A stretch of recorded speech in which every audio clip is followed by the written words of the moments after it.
Painful situation అనేది మనకు కనిపిస్తుంది. మనకు పెద్దలు చెప్పినట్టు క్లయింట్ మనకి ఇచ్చేది ఎఫ్ఐఎల్ఈ ఫైల్ కాదు, ఎల్ఐఎఫ్ఈ లైఫ్ అంటారు. అంటే ఎంతో మంది లైఫ్ డిసైడ్ చేసే ఫ్యాక్టర్ ఒక జడ్జి అండి.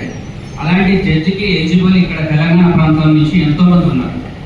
Scene in my practice so many judge advocates are there, good stuff, good potential and success rate, everything, and they have participated in the Telangana movement. They know inputs, everything what has happened from the day one. ఇందాక పెద్దలు చెప్తున్నట్టు 69 నుంచి కూడా ఎంతో మంది ఆవేదనతో ఉన్నారు. అట్లాంటప్పుడు what is the need to give priority to others? First priority should be given to the people of Telangana origin. First good stuff, మీ సెలెక్షన్ ప్రాసెస్, మీ కొలిజన్ ఎలా ఉండొచ్చు, బట్ ప్రయారిటీ ఇక్కడ ఇవ్వండి. People are who are well versed, there know all the issues. ఇక్కడ సమస్యలు, ఇక్కడ మనం రిపిటేషన్ చేస్తాం, ఏం చేస్తాం వాళ్ళని తెలుసు వాళ్ళకి.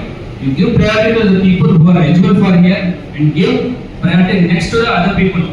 సో ఇక్కడ ఇందాక ఎప్పటి నుంచో ఉద్యమంలో ఉండి ఎంతో వెయిట్ చేస్తూ అవకాశాల కోసం, ఇందాక సామాజిక న్యాయం చెప్తున్నారు, సోషల్ జస్టిస్ కూడా ఇవ్వాలి, ఎందుకంటే అన్ని క్లాసెస్ కవర్ చేయాలి. ఆ పార్టీ కూడా కవర్ చేసి అందరికి అవకాశాలు ఇచ్చి నెక్స్ట్ జనరేషన్స్ కి ఒక ఇన్స్పిరేషన్ గా ఉండాల్సిన పొజిషన్ ఉంది. ఎఫెక్ట్స్ కోర్టుని మిగతా కోర్ట్స్ అన్ని ఫాలో అవుతాయి. అంటే జస్ట్ కి మన కోర్టే ఇన్స్పిరేషన్ ఏది చేసినా కూడా మనకి ఇంపాక్ట్ ఉంటుంది హైకోర్టుది. సో హైకోర్టులో ఎవరైతే పెడుతున్నారో ఇక్కడ judges should be from this origin.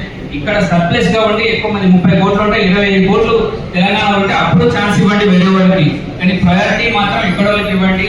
They are good stuff people, good experience, and ఎంతో మంది రోల్ మోడల్ గా ఉన్నారు. సో వాళ్ళ ప్రయారిటీ ఇవ్వాలి. ఇక్కడ అన్యాయం జరగద్దు. తెలంగాణ ప్రాంతాలను చూస్తూ సోషల్ జస్టిస్ కూడా చేస్తారని నమ్మకంతో ఉన్నాము. లేదంటే బాయ్బాడీ కూడా సపోర్ట్ చేయడానికి ఇక్కడ రెడీ ఉన్నారు. Thank you. ప్రయారిటీ ఏం లేదు, మొత్తం